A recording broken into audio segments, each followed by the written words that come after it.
Hey guys, welcome back to another Chief Pep video. Last time I've stranded on this oil gear, unfortunately, due to bad pullers, pullers which weren't just good enough, no proper quality. I've received my new puller set, so I've decided to take you on this trip while I'm assembling this puller, putting it on the engine, and let's together have a look at if this will work. It should work, but you never know what happens. So let's start working. So this is my set. Basically, I use two suppliers where I get my my tools and stuff, which is HBM and Daytona. Both of them. This is all non-commercial. I'm telling where I order my stuff. But these in Holland are just two great suppliers for my tools. While HBM is a little bit more the professional tools, I've got the feeling, and Daytona really has the specialized motorcycle tools, is what I noticed. I'm really curious which of these things I have to use for the right dimensions. I think it's this one. And the nice thing is they've got this round edge here, which makes it perfect to put it just under there, that oil thing. And this goes in like this. So I'm really happy with this set. Again, this is the first time that I unpack it and I assembling this puller. But yeah, I was telling that I'm basically using two suppliers, online suppliers for specialized tools, like for my valves, for instance, or my press, but my workbench as well. I like Daytona since it's you just can see that these guys are special motorcycle guys and girls who just love motorcycles and all have the specialized tools which you use or which you may need. Now this puller fits really nice, as you can see as well, I hope. I've just put my camera there on the top, so I hope you can all see, but this is just a perfect fit like this. So I'm gonna screw these a little bit tighter so that it will stay in place, and this should do the trick definitely. The only thing is, again, I'm kind of scared for my crankshaft, because I'm doing this because the other crankshaft broke, as you might remember. So I'm considering if I should put something on that crankshaft just to make sure that it doesn't split. But this looks perfect, but there's a small bowl in here, which makes sure that the center sits in the center of the crankshaft. And I'm just wondering if I should put anything on top of there, or if I should take the risk and hoping that it won't split. And for sure, this is also why I leave the nut in place, so it won't split, and it shouldn't split, because yeah, it's just made to do this. It's just made for pullers. So I think I'm gonna take the risk. Let me just first tighten these bits.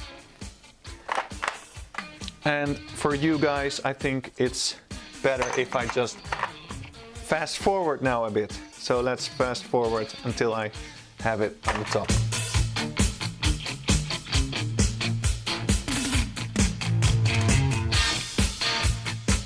So you're back here from the fast forward. As you can see, this sits really nice. It just stays in place like that. It's all around. I think these clamps really have a great grip under there. Now I'm gonna use my big wrench, and let's hope it comes off. But first, let's heat the gear. So again, let's fast forward. Now, of course, I could have done this before I put on the puller, but then the thing is, by the time I put the puller on, the gear probably would pull off. So I just rather do it like this.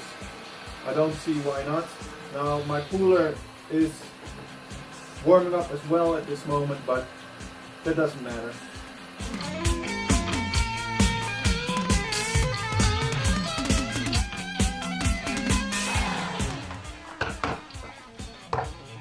Okay, let's give it a try. Wish me luck. Well, everything feels really great with this. You can hear it. There you go. This is great. This is how it should work. Just immediately coming off like that. You all saw it. It didn't take me any strength or whatever. It's just the tools that you use which make the difference. You just can see that a puller like this is just made for jobs like this, and this makes the working so much nicer. And I'm honest, I'm also learning by just using crappy tools and then using proper tools, and just feel the difference when you're working with it. And this is how I constantly replace some tools that I just feel like, okay, this is something that I'm going to use more often, or this is something that really going to make a difference. And these type of tools, like for instance your socket set, or just wrenches or whatever, these are things that I already know that you should have in a good quality, but also special tools like this are just nice to have in a proper quality.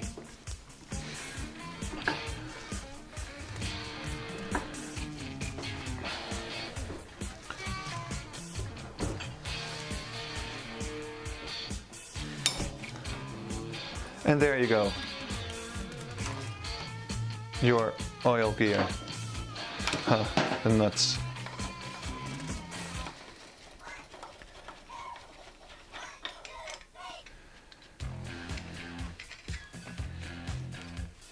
Great.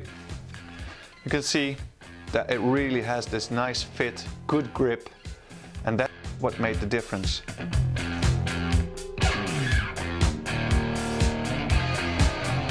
Now I have some time left, so I've decided to also try and split this engine in half. I don't know if I'm going to manage, but let's see how far we can go.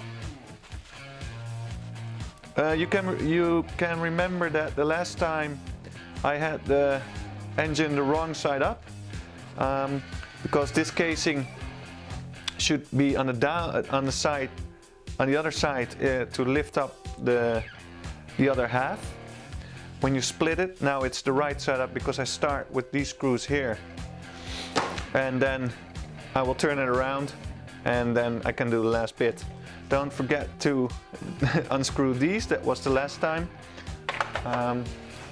Those are typical those screws that you forget, or that you're thinking like, why aren't these halves coming off? Now another thing is what keeps me busy is, as I told in some videos, that or maybe I posted it somewhere, that I want to wet blast these halves. Why? Because I want the engine to be completely clean, and if you're building a cafe racer or whatever, I think everything should be really as new. By the way, these bolts go just in my box here. Other bolts, which I already know I want to replace by new stainless steel bolts, I put them in a separate bag. So that reminds me which screws I want to replace by brand new ones, and which one I can reuse.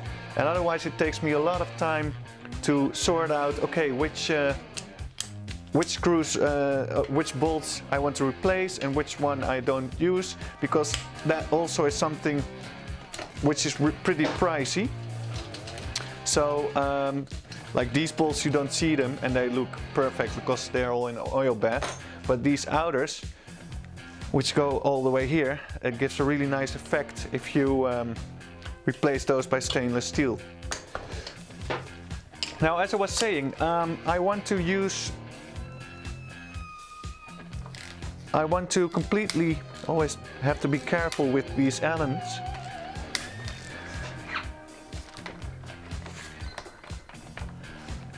Something is wrong here. Looks like as if something is wrong.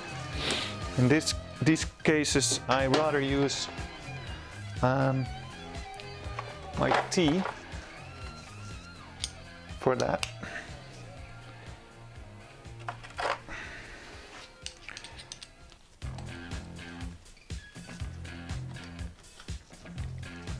Because now I can feel what I'm doing. It's coming out, but it's I think it's a wrong bolt which is screwed in here. I don't know why, but it feels okay. So, as I was saying, the last time I wet blasted the engine completely. You can see pictures on my Facebook page, and which gives the complete engine a brand new look. The only thing is, when you're painting your engine, like I did in my last project, it went matte black. This is a screw which I'm going to replace, so it's going in the bag.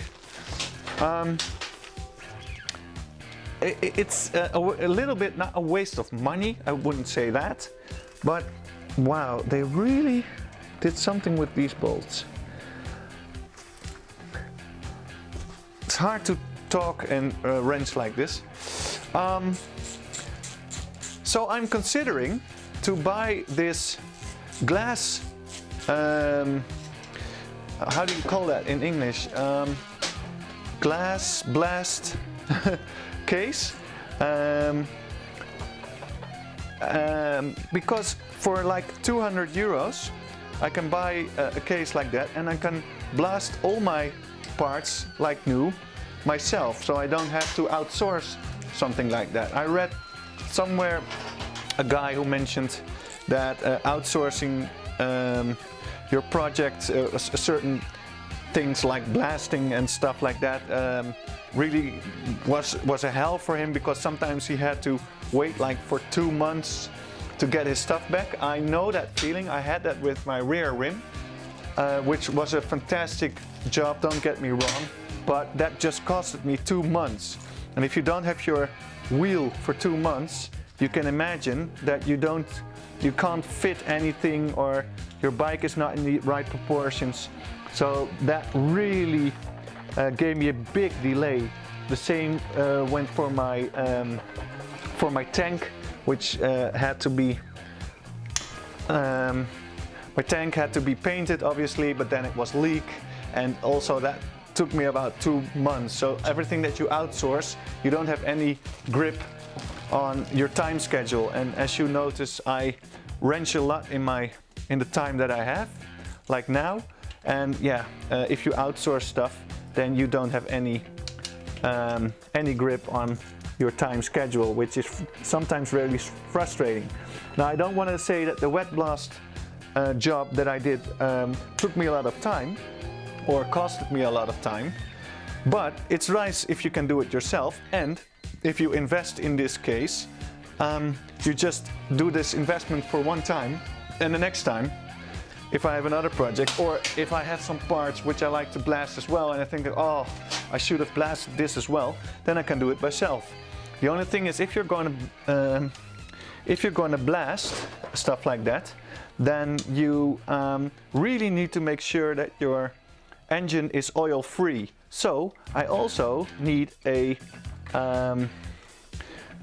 oil bath, that the way how you can undo it from all the dirt and all the oil and stuff like that. Otherwise your pearls, your glass pearls, will be filthy in no time. So I also need something like that, but that's also something which is nice because you can't really clean this with just some W40 or whatever you want to use, degreaser. You just want to do it in a proper bath, you know, the oil bath with the degrease stuff in it. So those two things, I think I will invest in those two. And I think I will do it myself this time instead of outsourcing it, especially if I want to, which I don't know for sure yet, if I want to paint the engine like I did last time, or maybe paint certain parts. Which size is this? Then it's it's just too much work for to do all the whole wet blast. Wet blasting is nice if you want to keep the engine in its own color. So if you're not going to paint it, and I think I'm going to paint certain parts, maybe half of it or only my cylinders. So that's I think I will invest in that. The only thing is where I'm going to put these things in my nice spacey garage which I have now, which won't be so spacey anymore if I have these things, these big boxes in my garage. So, am I going to replace this one? Perhaps I will. So let's put that in the bag as well.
Okay guys, so I took out the complete gearbox of the 700 engine. I've got my 750 casing here. The next step will be to clean this whole case, scrape all the gaskets. Unfortunately, not a nice job to do, not really satisfaction there. So, but yeah, it has to be done. This one has to be cleaned completely. I think I will buy this degreasing bath. I don't know what you call it in English. I think I will buy that and also buy the glass pearl blast machine to clean this engine completely. I think it's also nice to have. It's a nice job to do, I think. But first, I'm gonna clean this engine completely and scrape all the gaskets, and then yeah, the next step will be cleaning it with other stuff. So thank you all for watching, and I'll see you in the next video. And please don't forget to subscribe, like this video, and leave your comments in the section below. Thank you for watching. Bye.